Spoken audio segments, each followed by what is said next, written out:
We are at the main headquarters of the Shenju group. At this moment, someone questions if they are really being fired. The young man says he never touched the money and that this is an injustice. He shouts that he has dedicated his entire life to this company. He even mentions that he recently presented a project and was promised a raise. The boss, on the other hand, says that he himself signed his termination and there is no going back. Then the young man recalls that he did indeed sign something. At that moment, he realized that the boss had set him up. But since he has no proof, the boss just tells him to stop talking nonsense. The young man insists that the boss set him up and tries to complain. This irritates the boss, who raises his fist, emanating a strange energy. He punches the protagonist, saying he is not to blame for this happening. The protagonist ends up being thrown against the wall by the punch. The boss stares at him, saying that this power is something only the wealthy are qualified to learn. The young man gets up, impressing his boss. He rises with an aura similar to the boss's power while trying to stare him down. The young man says that one day he will be above everyone in the city of Chaoyang and eventually the world. He finishes by saying that when that happens, he will buy the company just to fire his former boss. The elevator arrives on that floor. Out of it steps a woman who addresses the protagonist, saying he won't have to wait that long.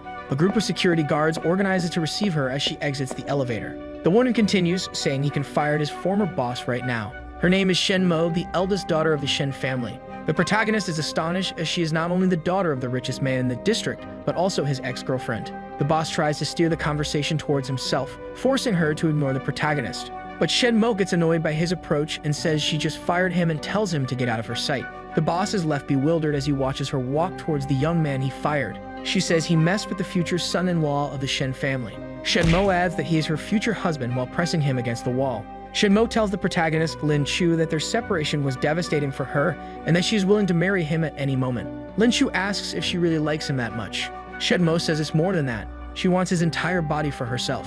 At this point, we cut to the couple's wedding night. Lin Chu is still trying to understand what happened and accept his current situation. He still doesn't understand why she wanted to marry him so badly after 3 years apart. But before he can think of anything, Shen Mo appears in the room in her wedding dress. Lin Chu looks at Shen Mo and recognizes that even after all this time, she is still beautiful. The protagonist makes a speech saying he will always help her and stand by her side. Shen Mo asks him to close his eyes and says she has a surprise for him.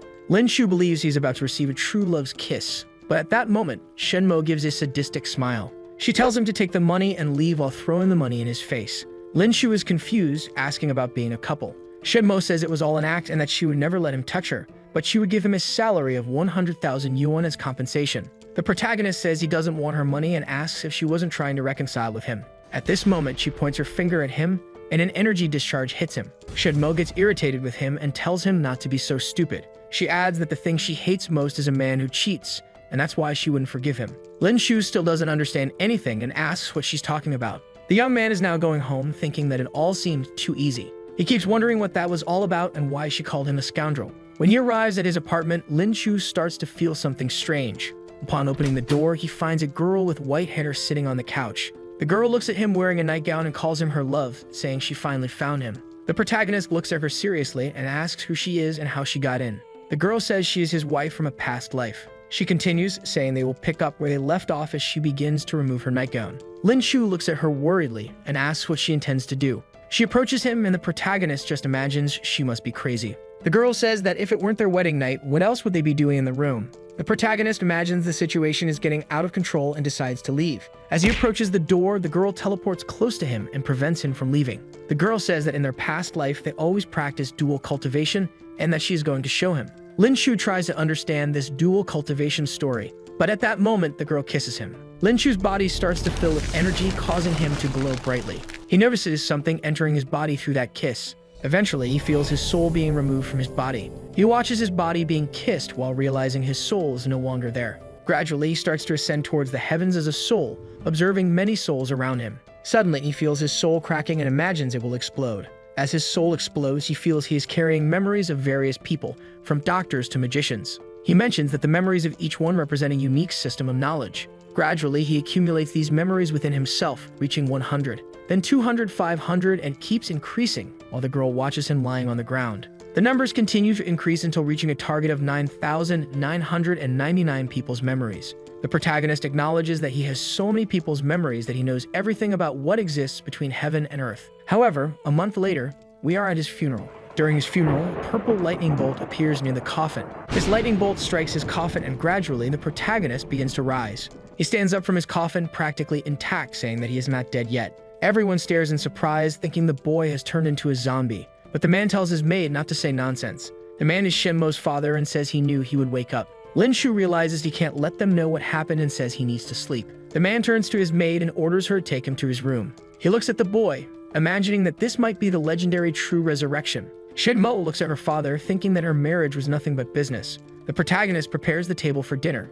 He recalls the memories of all the people he possesses and feels his worldview has changed. He realizes he can see information behind every item or person just by looking. He analyzes the values and importance of the items in that room.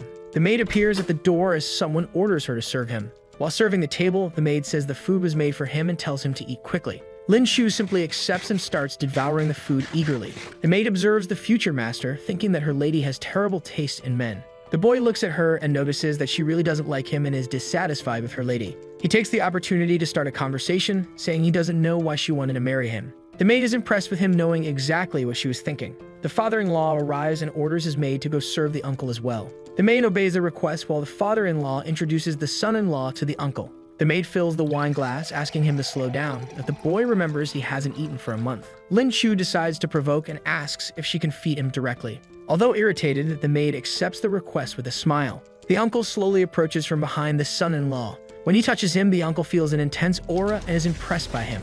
The boy turns to the uncle seriously and asks if something is wrong, but he says it was nothing. The uncle goes to the father-in-law and asks if there was any problem on the wedding day. The father-in-law responds that he was in a coma for a month. Lin Shu wonders what the two are talking about. He uses his power with the memories of a speaker to try to understand the conversation. The uncle mentions that the son-in-law has infinite energy and that someone put a lot of energy into him, which destroyed his aptitude for the Huyan Dan power. The father-in-law asks how much this can influence their plan. The uncle mentions that he had quite a bit of aptitude, but at the moment he is not qualified to practice even the basics. Lin Shu understands what Shenmo meant when she said she wanted his body. The father-in-law changes his attitude, complaining that he was just eating as if it was nothing. He uses a move that overturns the table and throws the son-in-law away. The boy doesn't understand what just happened. The father-in-law complains to him, but the protagonist just observes him. The young man grabs his father-in-law's wrists and looks at him seriously. He says that the father-in-law forced Shenmo to lie to him for the sake of his Huyan Dan body. The father-in-law realizes that he knows about the potential and asks why he became useless.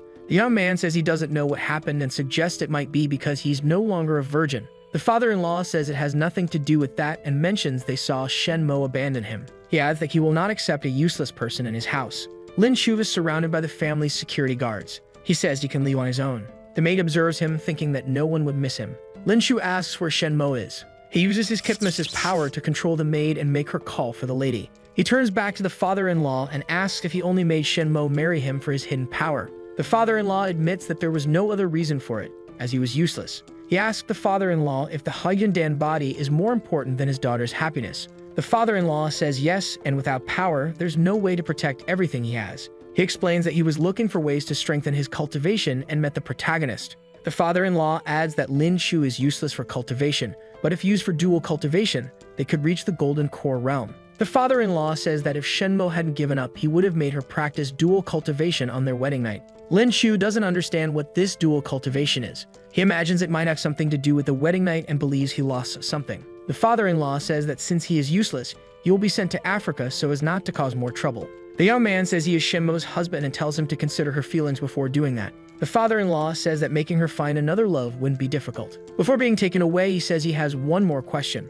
Lin Shu asks if it was the father-in-law who told Shenmo that he had cheated on her. But the father-in-law says he heard her saying that he was fooling around with several young girls. The young man doesn't understand why he doesn't remember this and imagines he was set up. He understands that he will need to fight if he wants to get out of this. The young man concentrates his strength to release the memories of the #1 boxer. But since his body is still weak, it doesn't do much. Shenmo appears and tells them to stop. The young man gets excited to see the lady come to help him. He says he knew she wouldn't give up on him like that, but she tells him to leave. The father-in-law gets excited and orders his henchmen to take him away. But at that moment, she stands in front of him, saying that he is still her husband. The father-in-law tries to calm Shenmo, saying he will find someone better. Shenmo throws his entire plan in his face while showing her irritation with her father. She adds that she will stay with him since he's no different from a dog. Shenmo says that men are sometimes worse than dogs because dogs don't lie. The father-in-law just accepts and lets it go. In Shenmo's private area, the two observe each other while she drinks tea. She says that the protagonist made the maid call her to provoke her father and stay, She adds that he is a clever scoundrel. Lin Shu says he just wanted to know the limits of their marriage. Shenmo approaches him, exuding a lot of energy, which worries him. She corners him against the wall and tells him not to play dumb because she knows he has always been smart. The young man tells her not to come closer, but she leans against the wall. Shenmo asks him what happened after she kicked him out on their honeymoon. She tells him to say what happened and says that if he lies, she will castrate him. Lin Shu says he will tell the truth and realizes he can't escape this. He knows he can't talk about the memories he acquired, let alone how he acquired them. He starts to recount what happened with the white-haired woman and how she injected her aura into him. Shenmo says it's not hard to believe he had a former lover. The young man tries to explain that he has no idea who she was or why she did that. The young man asks why she insists on calling him a scoundrel. Shenmo says it was 3 years ago. She saw him with 4 beautiful women in a room at the Longhao Hotel. She asks if, when she was away, he was doing group activities or trying to learn a new language with their mouths. Lin Shu asks what she is talking about as he has never stayed at that hotel. The lady says she saw it with her own eyes. She opens the door and the pink-haired maid appears with a huge pile of clothes. The maid explains that the lady said he would be responsible for the housework, and if he didn't want to, he could leave. Lin Shu accepts the job. He believes that with all the memories he has, the work would be easy. But he quickly realizes that it is still hard work. He hears a strange noise and discovers another pile of clothes coming for him to wash. The maid literally dumps a truckload of clothes. She mentions that since he washes quickly, she will leave the rest to him. In the kitchen, he starts cutting vegetables for dinner, but the maid says they are too small and tells him to do it again. The protagonist complies while starting to get worried about these tasks. He imagines that someday he will get back at the maid. As he carries another basket of clothes, he wonders how this family has so many dirty clothes. Passing by a door, he hears someone talking about a casino in Las Vegas that had collected 10 million in counterfeit notes. His father-in-law was complaining to his daughter because the casino manager had been chosen by her. The pink-haired maid mentions that someone was trying to sabotage her, but the lady just accepts the complaint and says she will handle it. Moreover, she will deal with the people trying to deceive her family. The father-in-law mocks her, saying even the police were offering a reward to solve this mystery. Lin Shu hears this story and recalls the memories of a forgery expert. He gets excited and decides he must investigate this counterfeit money issue. In the Shenzhen warehouse, the protagonist thinks he can take advantage of the Shen family for now. He starts researching counterfeit money on the internet while intending to learn to control the memories. He researches until he reaches the dark web. The young man finds a promotion for a counterfeit note machine. He is very pleased to have finally found it. He decides to go out and get some things. The protagonist realizes he would be recognized if he went out to do business like this. He evokes the memory of a makeup artist to disguise himself. He manages to make a simple disguise with a coat and glasses. The disguised protagonist goes to examine the counterfeit machine, and the responsible person points out where it is. He examines the machine and notices it is genuine. The bald thug says they agreed on 5 million. Our young man says he only has a $100 bill. The thug gets irritated and asks what he intended to do if he didn't bring the money. The protagonist says he made that $100 bill himself. The thug doesn't believe anyone could make such a high-quality bill. The young man says the notes they produce couldn't be distributed due to technical problems and being inferior to another group. With this, the thug gets confused about what he is trying to say. Then the protagonist says that if they look real, no one will notice the difference and that he just needs 2 hours. The thug decides to see what he is capable of. Lin Shu starts working with the machines all night long. In the morning, he wakes up the thug to show his work. He shows that he made $5 million. The bald thug asks if he did all that during the night, but he already assumes it wouldn't be of very good quality. The thug inspects the notes and realizes they are practically perfect. He then asks what the protagonist's name is. He names himself Mr. Wei while extending his hand to the thug. In another counterfeit group, the members notice someone trying to steal their work. The forger Wu Di takes Mr. Wei's notes and asks if that isn't real money. His partner, Wu Ming, asks if he remembers a partner named Yin Chao.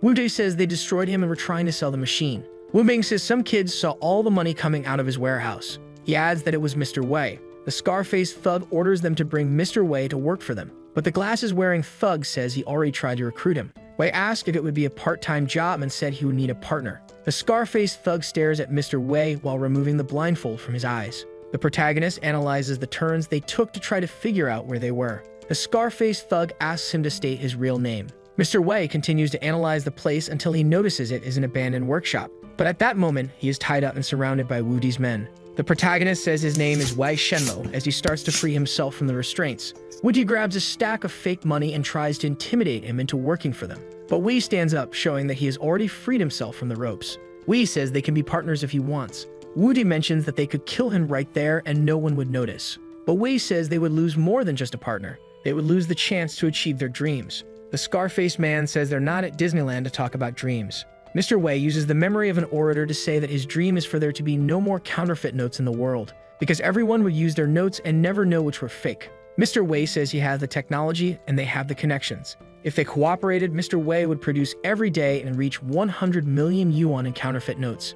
Woody asks if he can really produce that much, as the current production couldn't achieve that. Mr. Wei confirms but demands 51% of the shares and 10 million in real money. The glasses-wearing thug complains that this would make it seem like they worked for Mr. Wei, but the scar-faced thug agrees as long as they can be involved in the production process. Mr. Wei accepts the request and they make a deal. But deep down, Woody was already planning to steal Mr. Wei's skills and get rid of him later. Meanwhile, Mr. Wei planned to get rid of them as soon as he got the money for the Shens. At the family mansion, Shen Mo continues thinking about how she would recover the lost money. The maid mentions a guy who is trying to ruin the family's business, and she just says they need something soon. The ex-boss arrives at her house to talk, which worries the protagonist. He says he came to help her, but Shen Mo says she doesn't need it and that he should at least hate her for firing him. The boss says that pursuing her was the reason he was working with the Shen group. He says that even though he is not from a family as wealthy as hers, he intends to help her get the 10 million she needs. All he asks is that she divorces Lin Shu. He also mentions that she knows what he did at the Dorset Hotel in Longhao.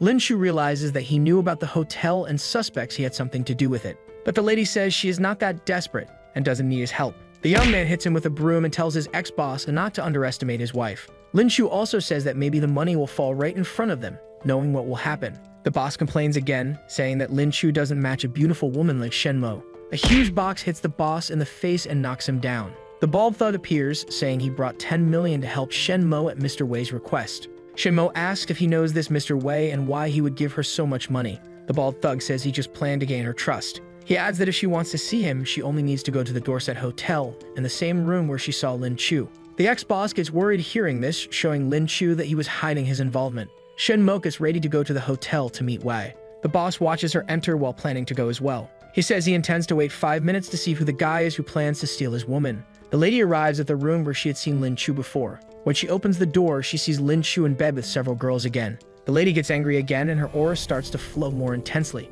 But the TV turns on and Mr. Wei appears, saying that it is a misunderstanding. Shen Mo attacks the people on the bed, asking how it could be a misunderstanding. She discovers that it was not Lin Chu, but a disguised man. Mr. Wei explains that it was a transfiguration ability from South Korea that allowed someone to impersonate another person. He says that 3 years ago, the person she saw at the hotel was not Lin Chu. Shen Mo believes she may have blamed him for 3 years for something he never did. The lady asks why he is doing all this for her. The young man knows he cannot reveal his disguise now and decides to improvise. He mentions that he is only alive today thanks to Lin Chu, even though he doesn't know him. Shen Mo asks if he knows who set him up 3 years ago. The boss bursts in, demanding to know about Mr. Wei. Mr. Wei reveals that the culprit was the boss. The boss tries to understand what's happening while Shen Mo stares at him seriously. Ignoring everything, he says that Shen Mo is his wife and he wouldn't stand by watching someone try to steal her.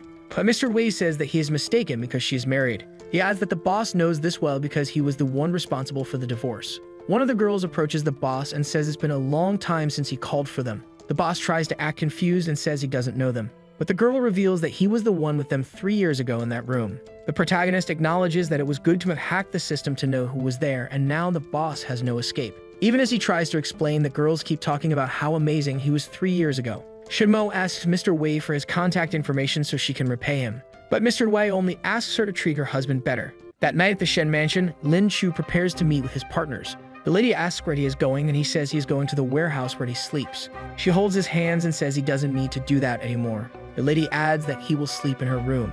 The pink-haired maid named Xiao Hui is talking on the phone while the protagonist watches her. The boy looks at her while activating his lip-reading memories. She talks on the phone with someone, saying she told them not to trust microloans. She starts crying, saying she will talk to her brother and that they shouldn't worry.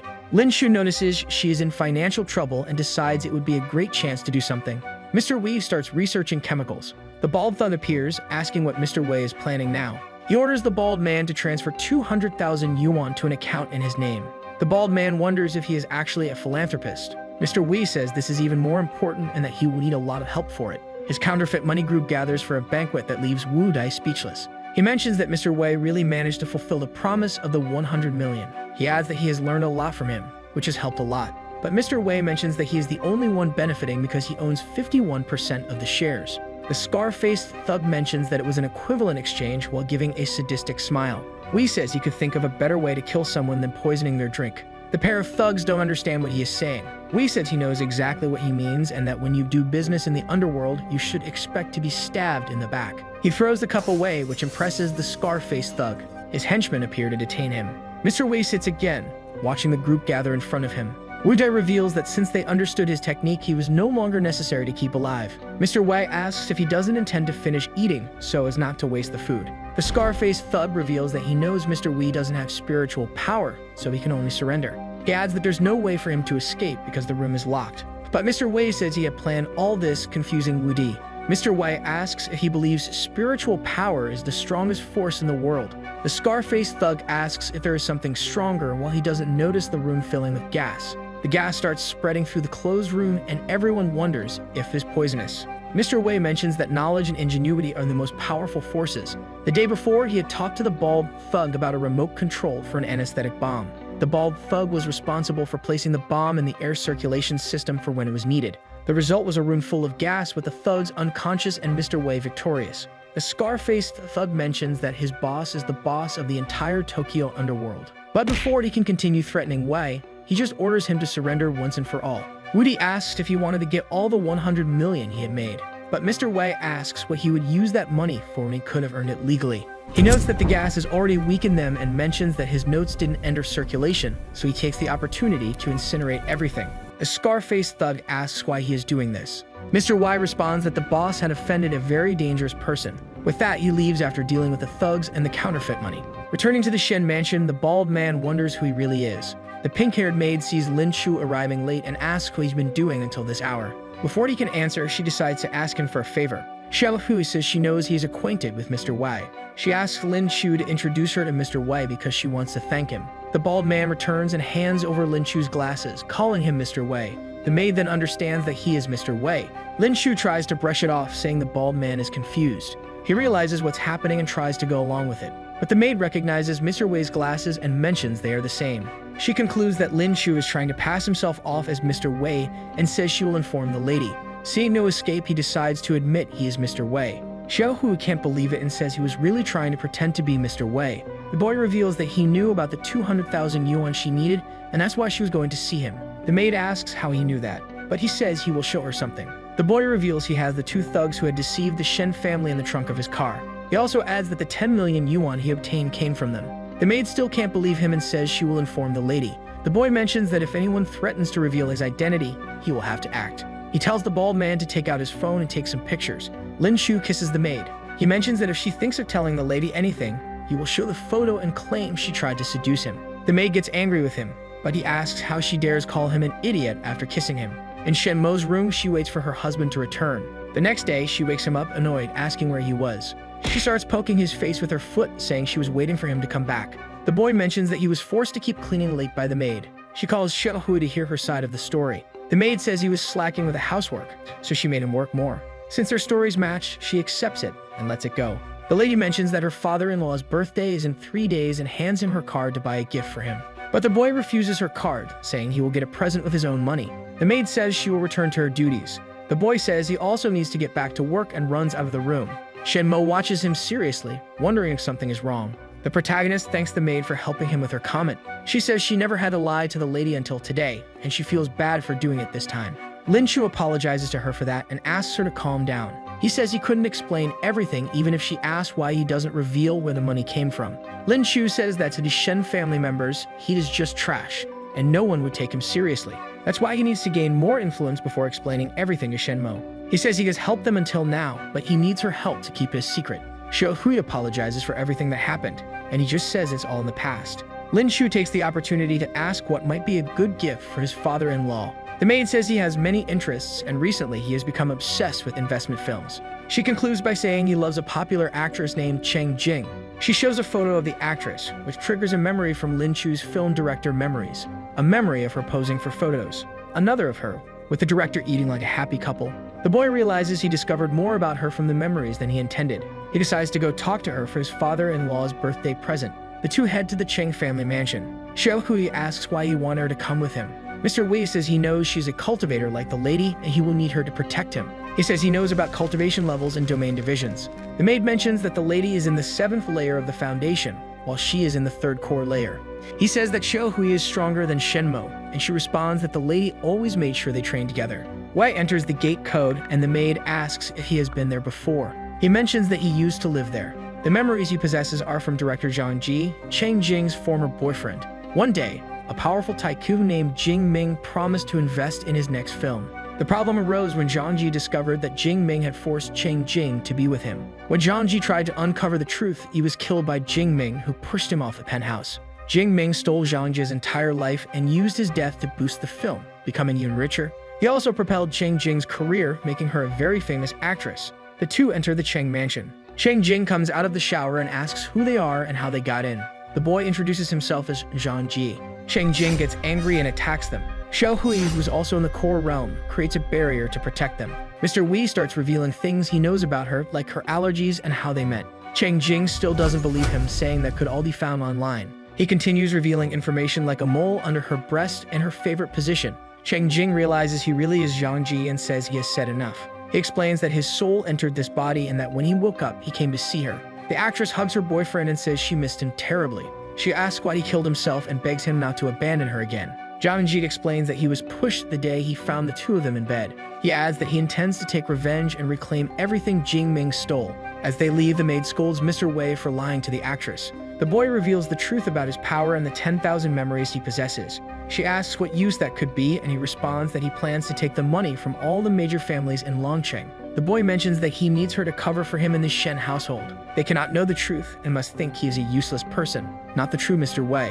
The maid asks why she should help him. Wei mentions that she wouldn't be helping him, but rather the lady, as he would be secretly assisting her. Xiaohui agrees to the idea on one condition. She demands that he always take her along on his nightly missions to avoid upsetting the lady. In the office of the Jingxi group, a man talks to a girl with pink hair saying he knows nothing about Mr. Wei. The boss Jing Ying enters asking his father for money to buy a gift for the lady's father. His father berates him for all the things he's done and asks why he doesn't give up. He says Jing Yang just finds her attractive and hands him the card to make him leave. The boss's father returns to his meeting with the pink-haired girl, saying he will help find Mr. Wei. Jing Yang seizes the opportunity and claims to know Mr. Wei and how to find him.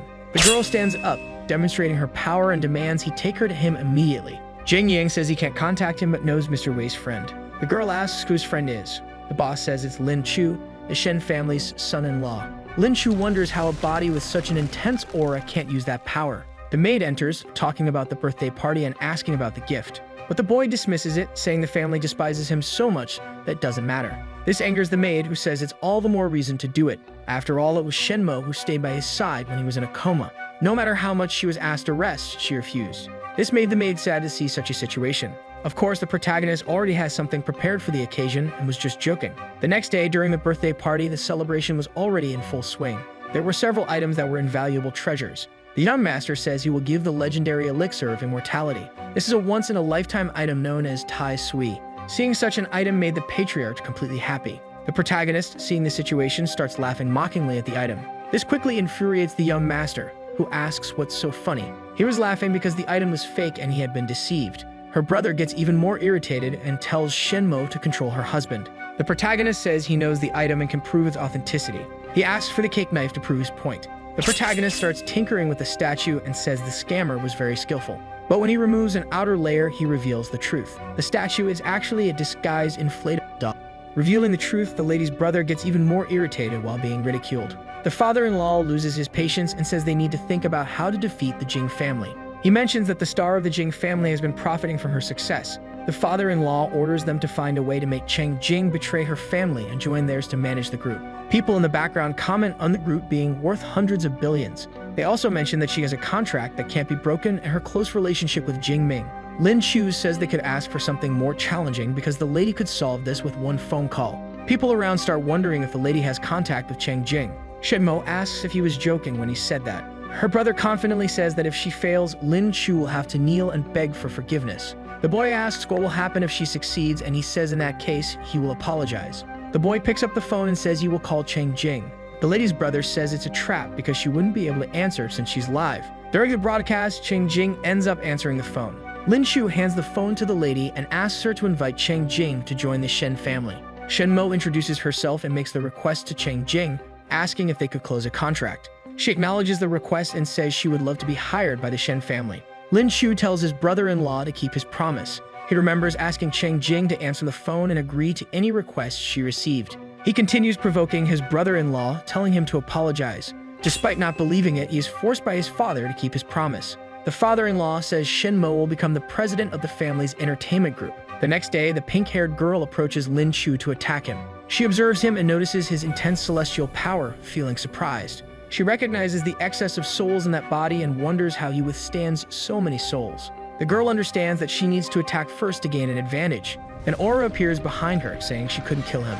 The girl retreats quickly, while the white-haired girl observes her. She recognizes that this white-haired girl is in an even higher realm than she is. The white-haired girl uses her aura and traps her in an enchantment. She explains that Lin Shu is the reincarnation of her love from 1,000 years ago, and that if he needs to be killed, she would be the only one to do it. The swordswoman asks if she was the one who delivered all those souls to Lin Shu. The girl mentions that she used her aura to restore his past memories so he could remember her. The swordswoman asks if that is the spirit summoning ability. The white-haired girl approaches her and holds the swordswoman's face. The swordswoman uses her sword to push her away. Lin Shu notices that he has managed to organize the 10,000 memories, though he still has much to discover. Shen Mo approaches him and thanks him for helping her during the birthday. He says he only did what Mr. Wei asked to be done. The lady says she has something to ask. She asks what the connection is between him and Mr. Wei. The boy replies that Mr. Wei is just a friend who wishes for her to treat him well. The lady questions what exactly treating him well would mean. He says it depends a lot on how she interprets it.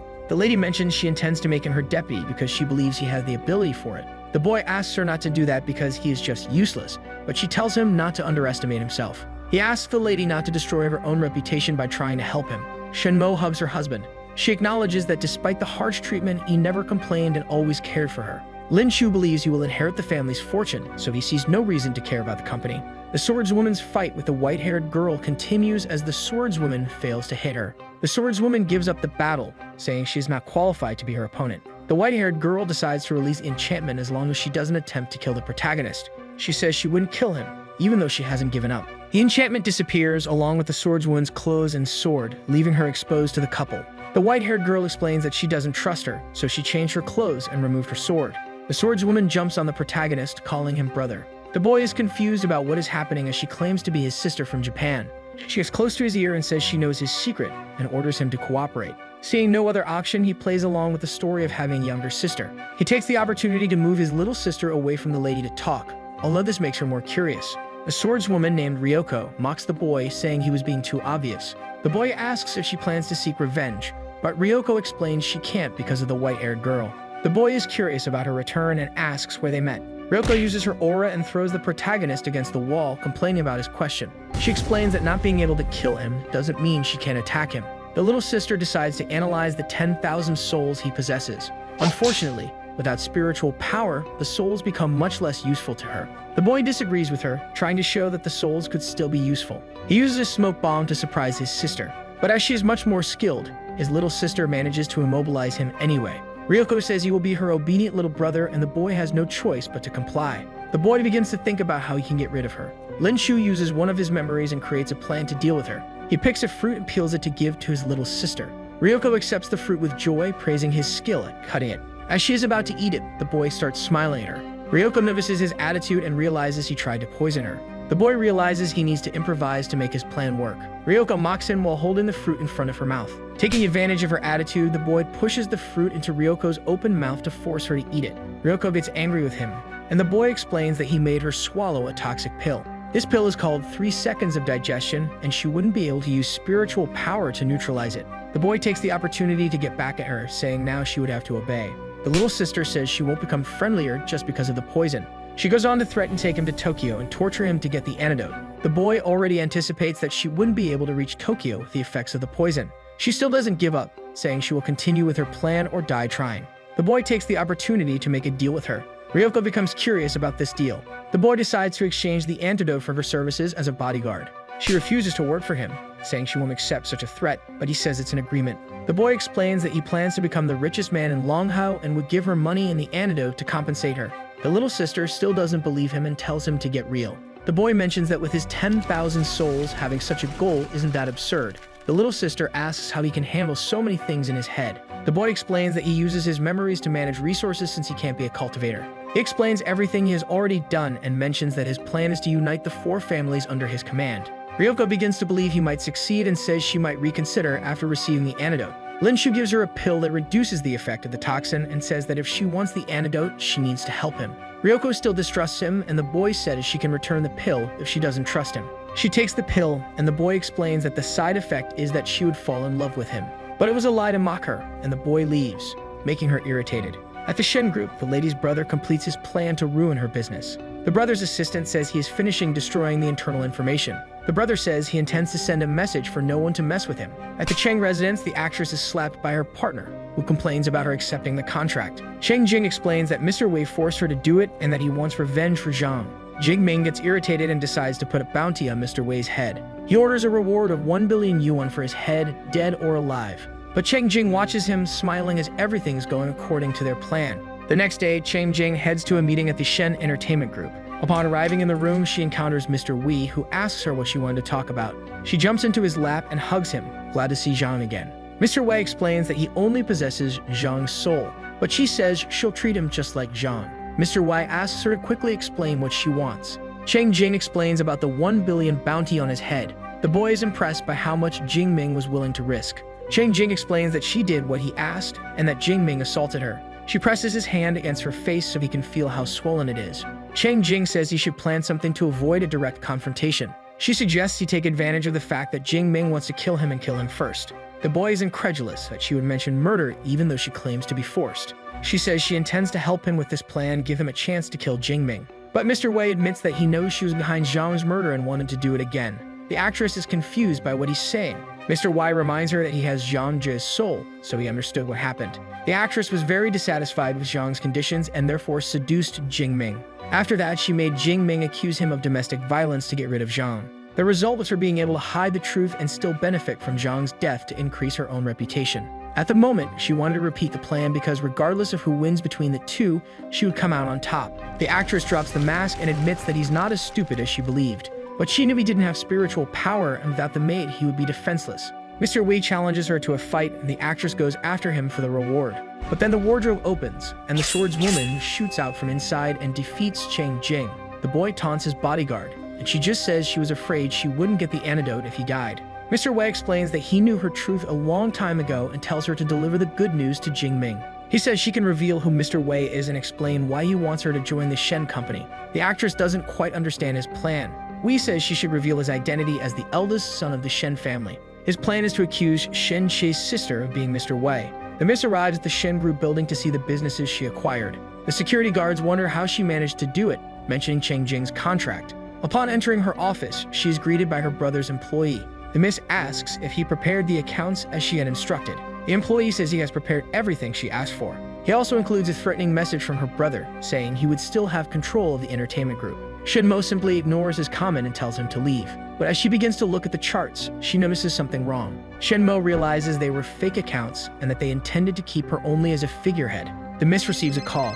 Mr. Wei summons her to talk about the company's false accounts. She becomes worried that he already knows about it and asks if he was watching her. Wei explains that he knows about it and also knows that they destroyed the real accounting books. What they didn't expect was that Mr. Wei had already taken the lead and obtained all the data. He explains that he had all the company records and would hand them over to her to gain control of the group. The miss is curious about why he was helping her. Mr. Wei ignores her question and simply hangs up the call. The brother's employee leaves, mocking the miss for thinking she could defy them. The miss calls the employee, who was Director Roach, to her office to talk. Since he seemed indifferent, the miss begins to throw some dirt at him. The director is puzzled as she continues to mention more of his secrets. Realizing she had a lot of information, he decides to listen to what she has to say. In her office, the director kneels and starts beating himself up to apologize for what he did. Shenmo forces him to transfer back all the money he stole and tells him to keep an eye on her brother. The director should report every order he gives to the director. Shenmo's brother contacts Cheng Jing to discuss her work. The actress accepts his request and invites him to the hotel in Longhao the next day. She confides in her partner that she has arranged a meeting with Shen Che, and they could meet. She flirts with Jing Ming, telling him they would be at the Dorset Hotel and Mr. Wei would also be there. The actress welcomes her brother to the hotel room for their meeting. Shen Che loses focus as he watches her seductively. He mentions that even though he's not the president, he's still the eldest son of the family. Cheng Jing deflects his advances while asking if he's not afraid of Miss Shen finding out. The The brother asks what the problem would be as he continues to scrutinize every detail of her body. Cheng Jing asks him to try on an outfit she brought. The brother believes it's some sort of costume and gets excited even though he doesn't know what it is. The actress says he'll understand when he puts it on, and she'll change in another room. The brother tries to get her to change in the same room with him, but she makes up an excuse to leave the room. Upon leaving the room, she meets Jing Ming and his thugs, wanting to know if Mr. Wei was there. She confirms it and says the rest is up to them. The brother begins to dress while imagining she has strange tastes. After dressing, Mr. Wei's mask activates a trap that traps his head. With the trap, the brother can't say anything other than cover his entire face. Jing Ming bursts through the door and prepares to deal with Mr. Wei. They begin to hold him down while the brother tries to say something to no avail. Jing Ming says it was the first time someone challenged him, and he believes Mr. Wei is very brave. The brother understands what was happening, and a voice starts coming from a device in his tie. The boy was hiding in the next room, speaking through the device in his tie, telling them to beat Mr. Wei. He also adds that otherwise, he would make their family collapse. The actress's partner gets excited by Mr. Wei's arrogance and decides to listen to his request. The thugs begin to beat the disguised brother. The maid serves tea while asking what he was observing so much from the next room. The boy explains that he's just watching his opponent being beaten without being able to escape. The thugs continue to beat the brother until he can't take it anymore. The actress's partner orders them to continue until he decides to go talk to Mr. Wei. The boy sends another message through the device saying he prefers to die. Jing Ming gets angry and decides to accept his request again. The brother trembles in fear at the direction the conversation was taking. A strong aura emerges and blows the door wide open, preventing the thugs from continuing. Jing Ming gets angry at that and asks who is interfering. One of the brother's thugs appears, threatening Jing Ming and asking if he intends to start a war against the Shen family. The actress's partner explains that their target was Mr. Wei. He says the outfit he was wearing was evidence that he was the same guy. But the brother's thug removes his mask and reveals who he really was. He lifts the brother and says he won't let anything else happen to him.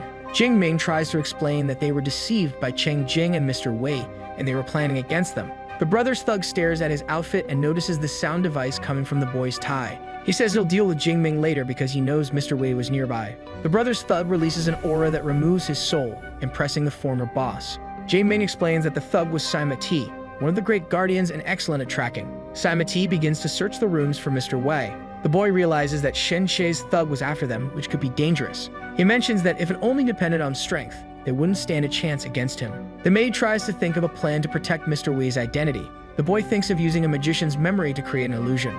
But the maid stops him and tells him to just follow her plan. Xiaohui throws him on the bed forcefully. He's confused by that as she starts undressing.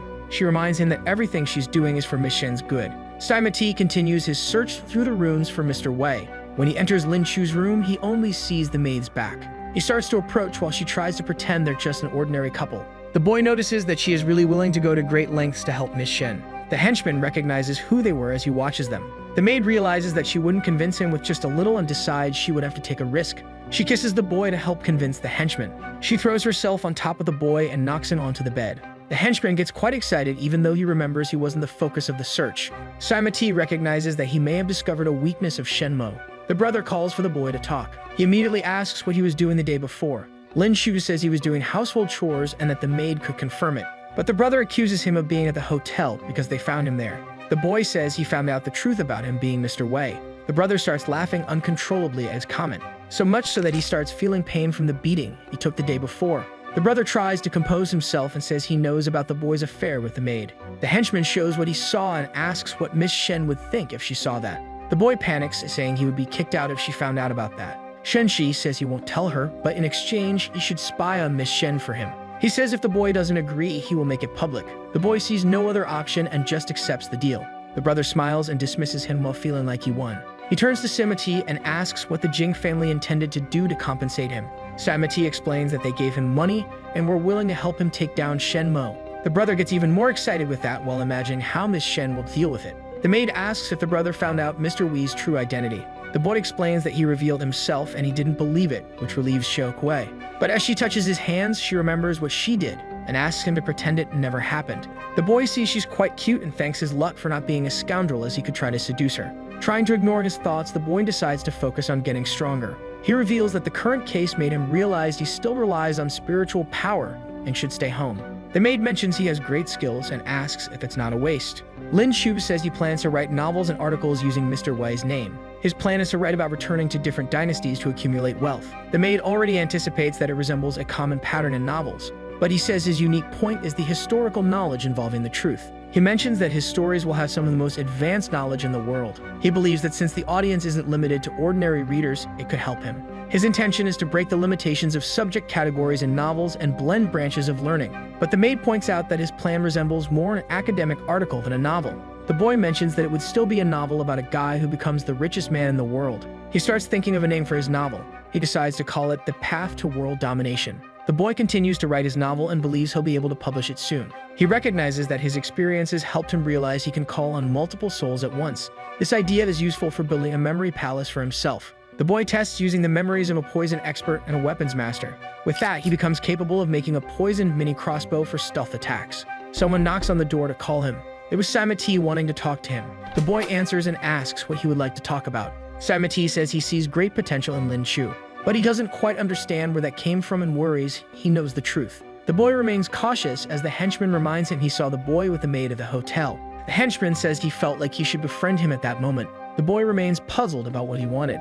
Samati says he wants to invite him to the Prodigy Society where they gather people with strange abilities. The henchman says he knows the boy will find it interesting. The boy tries to refuse, saying he's just a wasteful son-in-law. But Samati insists, saying he's very humble. He reveals that Lin Chu's actions in betraying Miss Shen already make him respect him a lot. Lin Chu doesn't quite understand despite agreeing with him. The henchman says his initiation would be in 3 days. He already mentions that there's a fee of 1 million to join the organization. The boy feels like he's being ripped off at their request. In the Shen Group building, the actress is desperate, asking for help from Mr. Wei. She explains that after what happened, the Jing family froze her accounts and surrounded her house. But he says now she would have no more doubts about her loyalty to the Shen family. The actress acknowledges that he had planned all this so she would be forced to work with Miss Shen. Mr. Wei mentions he didn't care if she refused because she could survive by selling her body. He says any support she received from the Jing family she could receive from the Shen family. But he adds that she should hand over half of the salary she received from the Shen family. When she tries to question, the swordswoman points her sword at her neck, making her accept the order. Mr. Wei mentions she will become his human ATM. The little sister says she finished assisting him and that the actress wouldn't be a problem anymore. She finishes by asking for the poison antidote. Mr. Wei points to the pill and hands it to her. The swordswoman mistrusts him and asks if he's really giving away the antidote so easily. He provokes her, saying if she doesn't trust him, she doesn't have to take it because he wouldn't force her.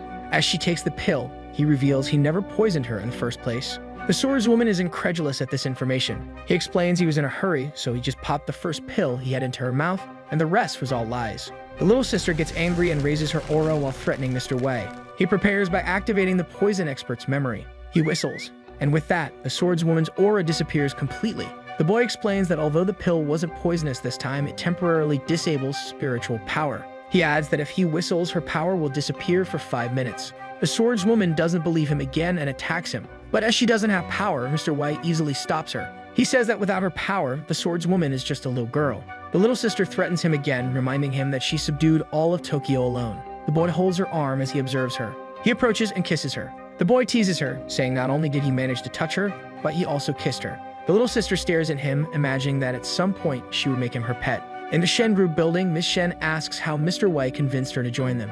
She also asks if the actress knows who he is and why he wanted her to do this. The actress mentions she promised not to reveal anything about him. Still, she tries to make Miss Shen find out by asking if she doesn't imagine he might be someone close. Miss Shen starts thinking about what she said and imagines she might know his identity. The boy rests on his bed reading when the swordswoman appears in his room.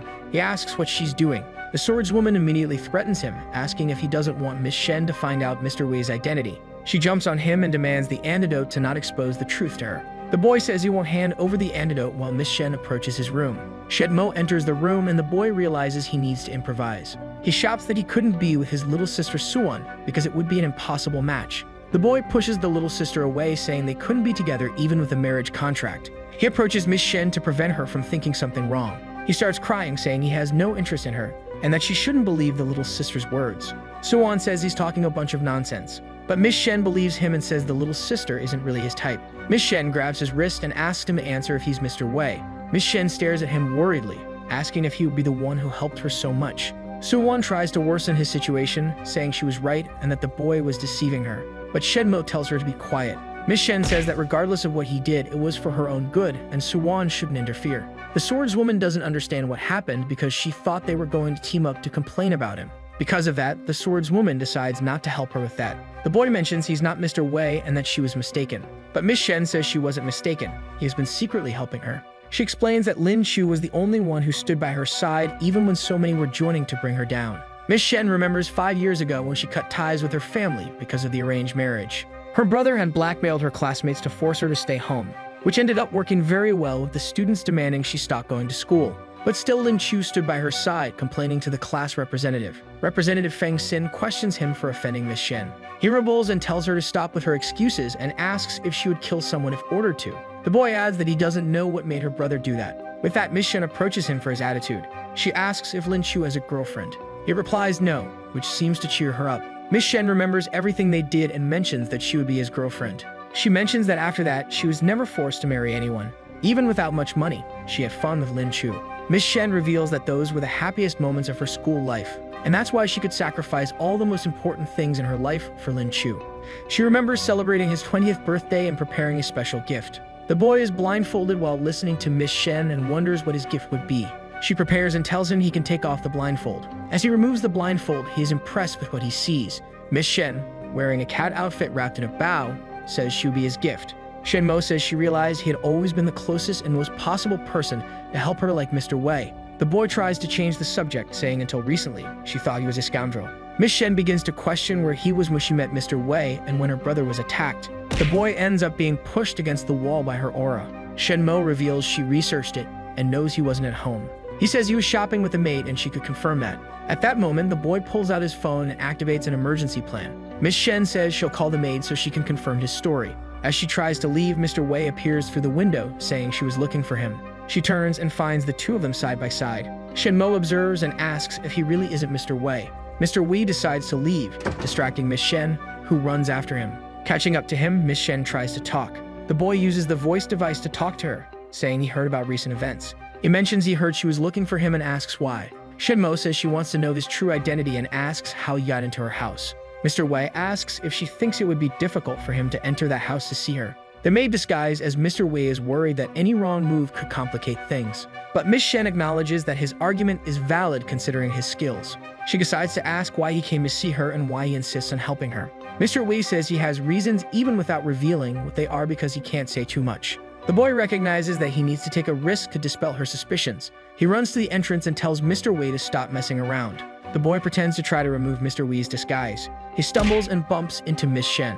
Mr. Wei is concerned about that and tells her to be careful. Wei pulls Miss Shen into his arms and prevents her from falling, leaving her blushing. The boy takes advantage of that moment to talk to Shen Mo as Mr. Wei. He reveals that the reason for helping Miss Shen is because he's in love with her. The maid and Miss Shen are confused by his plan. The boy recognizes that this way Miss Shen wouldn't suspect him and acknowledges that it's still too early for her to know the truth. Our video ends here. If you liked it, leave your like. See you next time.